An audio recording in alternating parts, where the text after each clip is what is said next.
Torrent. Raghu opens his eyes in the morning to discover that he is the only one still on the mattress, which makes him smile. He had almost forgotten what day it is. He scrambles out of bed and peeks out the door to see where the elders of the house are. Ma is by the well, chatting with a group of women. Dadi is with her. Raghu has learned the hard way over the years that with great celebration comes great work. Kavita is sitting in their courtyard of sorts, grinding dal for Puran Poli, the sweet queen of chapatis. But she is neither old enough nor important enough to assign him tasks, so he lets her be. Baba is nowhere to be seen. Good, the road's all clear. He tries to tiptoe out without being too conspicuous when Kavita spills water on all his hopes. Raghu suspects it to be deliberate by squealing out, "Oh, you are awake? Finally!" As if seeing him really makes her that happy. Ma spins around almost like it was him she had been waiting for, and Raghu curses his sister under his breath. "There you are. Take the bullocks to the river and wash them well." "Right now?" "Yes, right now. Also buy paint on your way back, okay? Your father is very busy today." "I think you mean drunk." Annoyed, he runs up to his sister in full speed, smacks her on the back of her head, and escapes from her furious claws even faster. "Hey!" Kavita screams, massaging her head. He unties the beast and heads for the river, taking a small bucket and a stick with him. "Be careful!" Yashoda yells after him. Preparations are on in full swing for Pola, the most widely celebrated festival in the village, in which the bullocks are worshipped. After being bathed and adorned with embellishments, the bullocks are allowed to rest for a day as a token of gratitude for all the hard work they do throughout the year. On his way to the river, Raghu makes a stop at a crowded little shop. "I want 2 garlands and what oil paints do you have?" "Blue, green and red." The shopkeeper yawns. I will take blue and red. Charge my father for it." And he walks with the plastic bag, bucket and stick in one hand and the bullock's ropes in the other. He notices for the first time that the ground is all mushy. It must have rained last night. When the river comes into view, a refreshing breeze blows over him and the leaves rustle invitingly. He can hear the waves splashing over the smooth black pebbles on the bank. Sunlight reflects off the water and dazzles him, forcing him to squint. Raghu ties the bullocks to a nearby tree and drops the plastic bag beside him. Happy that at least for a day, Baba won't have any chance to point a finger at him. He wades into the river till the water is knee-deep, trying hard to stay put.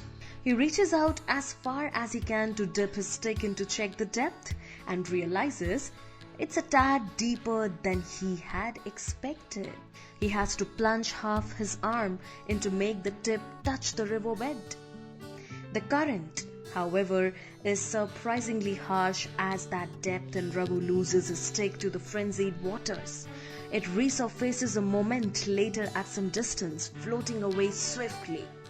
Raghu loses hope of ever finding his dear stick again. "Okay, bullock," he says as he steps back onto the bank. "Let's take you in." He drags the reluctant animal into the water with his little bucket in one hand. Now that he has learnt his lesson from the stick, he tightly holds on to the bucket and dips it into the water. Thankfully, he manages to hold on to it and pours the stingingly cold water on the bullock's back. It does a little shaky dance, which Raghu assumes to be a shiver. He repeats this cycle a few times, painstakingly washing and rubbing the animal's back, moving on to the neck. The next bucketful catches the bullock by surprise and it gives its head a nice strong shake, startling Raghu. The horns swipe inches from his body. Not having learned from what just happened, he pours another pail right into the bullock's face, which now gets extremely agitated and shoves its broad muzzle straight into Raghu's chest. Raghu crashes into the perilous waters, splashing around for something to grab onto. Help! He yells out, "Some!" But the torrent takes him under. The chilly water floods his senses. He can't breathe. He can barely see. Terror grips him and he struggles against the angry river, fighting against its flow. His chest burns with the pressure, just about ready to burst. He can't take the torment anymore. He goes under. The surface of the river now seems distant, moving farther away as the seconds tick by. He loses focus, and there is a ringing in his ears. He can feel losing himself in the water, slowly drifting away. His limbs go limp, and then darkness. "You? How dare you?" he says, drunk silly. "How dare you say that? You don't know a thing about Rai Sahib, okay?" His speech is slurred. "You don't get to say a word against him, you..." A day off for the bullocks means a day off for the farmers as well. Having nothing else on their hands, they turn to their ever-ready friend Vasudev, who keeps a whole lot of his speciality freshly brewed for the day. "Oh, shut your mouth," says the other, slapping his thigh. His condition no better than his companions. "No, you shut your mouth. Sure, his interest rate is stupid, but you know what? I don't care. Nobody's perfect. Rao is a talking swine, that's all. Hiraman is a million..." A hiccup interrupts him. "Trillion times better. You understand?" Yeah, the other's not. "No," he realizes he on his own now. No. He looks at his opponent and anger wells up inside him. He throws his bottle aside and it shatters to pieces. He dives at his opponent's face and they both tumble to the ground, fumbling around for each other's collars and throwing excited but mostly futile punches. Fight, come on!" The onlookers, one of whom is Shiva, hoot and cheer, happy to have found their own private little show. Even though both the drunk men land a few good punches, it's mostly just talk about how they would love to crush each other's heads. One of the few things Shiva is truly grateful for in life is liquor. The escape it provides from his dreary reality is worth the frivolous things it makes him do and the exceptionally dim company he keeps during the time. His mind wanders to the first time he had picked up the bottle, how hard he had pressed it against his palm in anger and loneliness. Yes, that's what I'm talking about. Someone shouts, jolting Shiva out of his reverie. He is so engrossed in the tussle that he doesn't notice two men soaking wet come struggling into the village, carrying his boy in his arms. One of them runs up to Shiva and shakes his shoulder so bad it almost takes him off his feet. Shiva spins around and tries to focus on the man with an intense expression, which he fails at miserably. So he starts giggling in C. "Shiva, no! Listen, your son! We found him in the river." "Raghu? Oh yes, he's a naughty one," he says, waving his hand dismissively. His eyes shift to the other man, standing a few feet behind the first. A boy who seems to be either sleeping or drunk is leaning against him. Why is Raghu standing like that? What has he done now? It's nothing like that. Oh wait, I don't care. Sorry, I am not taking in any complaints today. Come tomorrow, he says, waving them goodbye. "No, listen to me," the other man yells, grabbing hold of Shiva's face tightly. "Look here, Shiva." He does so, slightly annoyed now. "What is it? Go, mind your own business." Your son almost droned, okay? Raghu was droning. This seems to catch his attention. This is another good thing that Shiva has noticed about the nature of liquor. Its effect overpowers you, make you do frivolous things and keep dim company. But when you desperately need it gone, poof, it disappears. Just like that. The other man lays Raghu on the ground. 15-year-old boys aren't easy to carry. It's only then that Shiva realizes what the situation really is. He looks down at the boy lying at the men's feet, his eyes closed, body pale and unmoving. His state is such that he looks almost dead. "Raghu?" he cries, squatting beside his son. His breathing is very faint. Shiva doesn't know whether to be relieved or worried. "We need to do something, quick," says one of the men. I will take you home, Raghu, I will." He tries to lift his son up, but it proves to be too much for his wobbly legs. "Allow me, brother." The men who had brought him in pick him up again and without further ado carry him home. Among gasps and screams from the household's women, Raghu is laid down on the floor. "Well, don't just keep looking. He's breathing, don't worry. Yashoda, get him dry clothes.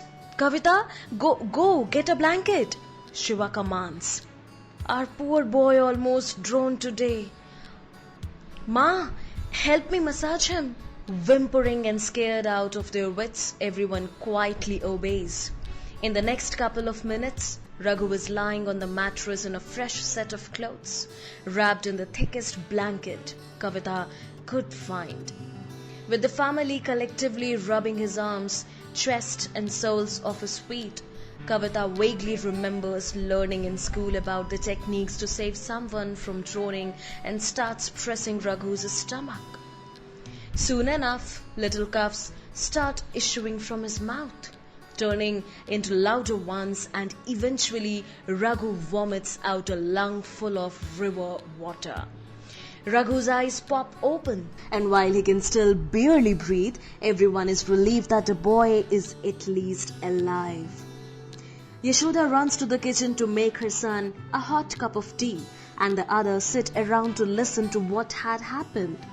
While Raghu is sure the story will make him the talk of the village for at least the next week or so, his father does not look quite so happy.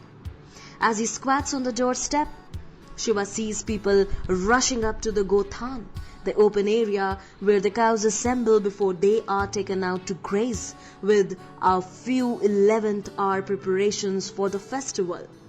His obligation to stay at home due to his half-dead idiot of a son has crushed his hopes of attending the favorite part of the festivities.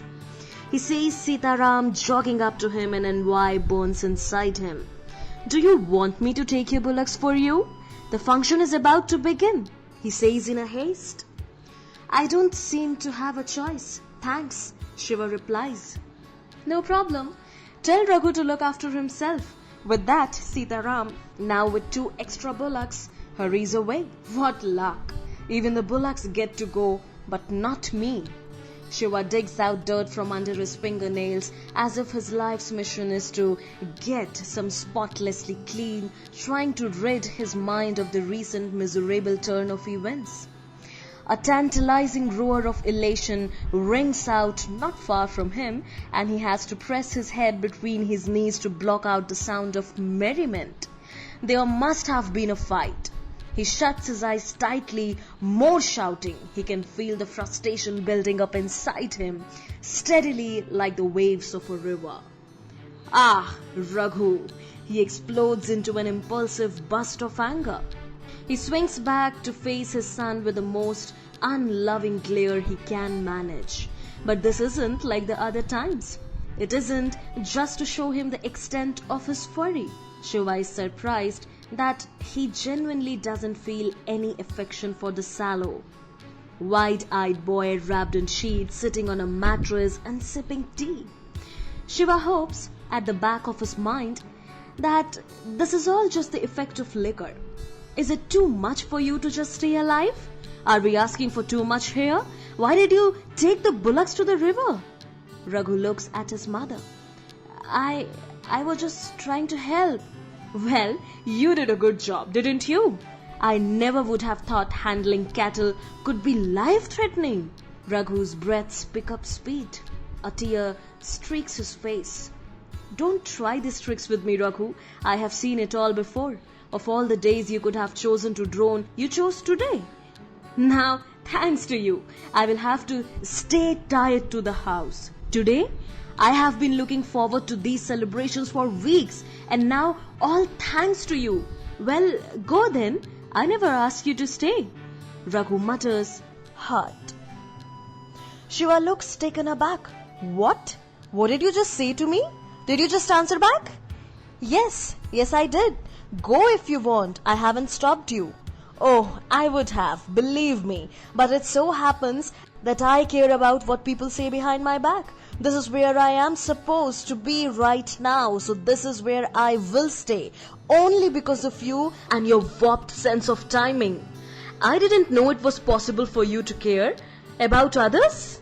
About myself? Yes, I do. But you? He says it with such contempt that Raghu almost recoils. For you, I feel nothing.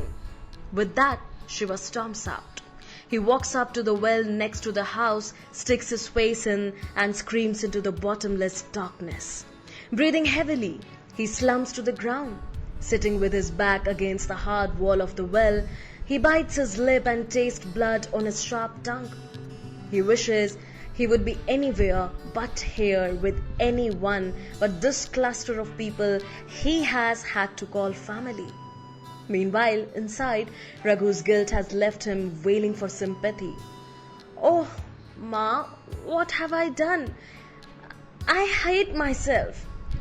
Why do you say that, Raghu? It was an accident, right? There's nothing you could have done about it. Your father knows that too. She coughs. It's okay. Don't worry. How can I not worry? I have ruined everybody's day. Just try to forget about it. Think of the puran poli you will have for dinner. It always makes everything better. His mother smiles. But you are all missing the celebrations only because of me. He sobs. I am telling you, it's fine. Won't you listen to me? You know, I hate tears. I will go back to your father. You rest. Kavita, take care of him. Yashoda walks out. Tell Baba I am sorry. He shouts after her. I will, he hears her say. He apologized, you know. He avoids eye contact. Why do you have to be like this? He is only a child. You must be more understanding, she says, squatting beside him. Why did he even go this morning? Doesn't he know I do the washing? He went because I sent him. What? Shiva looks at his wife. Where has all your sense gone, Yashoda? You think sending a child to that raging river to wash two grown bullocks is the perfect motherly thing to do? You were drunk. Don't blame this on me. I could say the same, you know. On what grounds? Did you not see the way he was talking to me? That awful insolent boy? Whose values are those, huh? Not mine, I can tell you that. You have been sheltering him from every slight inconvenience, Yashoda, but you won't get to do so henceforth. You have turned our son into a nasty little brat, and I feel like it's up to me now to set things straight. Wow, that doesn't hurt at all. You tell me now, what about all the times I have seen him cry to sleep because you are such a great father? While you were lost in your drunken world, it's always been me who has done all the raising. I am sure even you can't argue with that. All you have ever done is pile up expectations on the poor boy's head and think that magic is how things work. Has it ever occurred to you that you actually have to work towards what you want in life? Put in some effort? It certainly doesn't seem like it. In that moment, there's nothing more that Shiva wants than to run away from everything. In that moment, he realizes that no matter what he does or can do, no matter what anyone can do, nothing can be done. His family has been on its way to eternal damage for years, right in front of his eyes, and he has just been standing by and watching the mayhem unfold. Maybe he deserves this. Maybe if he hadn't made that decision years ago, his life would have been different. The silence that follows is evidence of the fierce cracks and fissures that have appeared in that weary marriage. Yashoda gets up, wipes a tear with her pallu and walks away. I never wanted you to be my wife. I never wanted this life.